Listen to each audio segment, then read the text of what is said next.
Matapos ang halos 3 taong pagdedemandahan, nagkabati na sina former GMA Senior Vice President for Entertainment Wilma Galvante at si Annabel Rama, ang chikatid ni Kata Tibayan.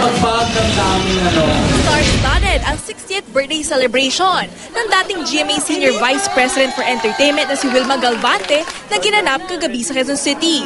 Present si Regine Velasquez Alcacid, Michael V, Jano Gibbs at Jaya. Maging si Ding Dong Dantes kasama ang girlfriend na si Marian Rivera. Sumunod din sa party at kumanta pa si Congressman Manny Pacquiao.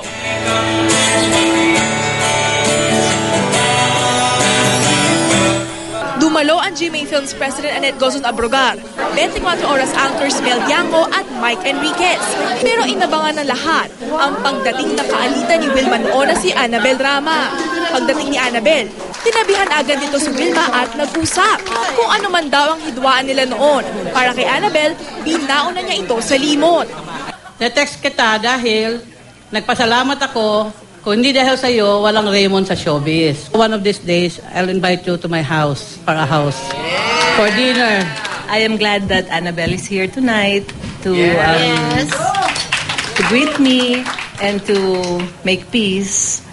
Matatandang halos 3 taon din nagdedemandahan ang dalawa sa kasong libel.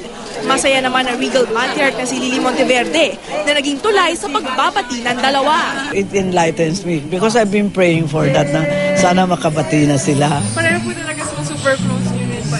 Yeah, both of them are my best friend. Matapos magretiro, plano ni Wilma na magpatayo ng isang TV and Film Academy sa bansa para ipagpatuloy ang serbisyo niya sa industriya. Nangako naman si Annabel na i-enroll niya ang mga alaga dito. Okay na kayo, wala kayong problema ni Wilma. Alam mo na ko pa, sabi ko, okay. At galing sa puso ko yon. Nagpasalamat naman si Wilma sa lahat ng mga nakatrabaho niya. I am actually overwhelmed by everything that's happening tonight. Kata Tibayan updated sa showbiz happenings.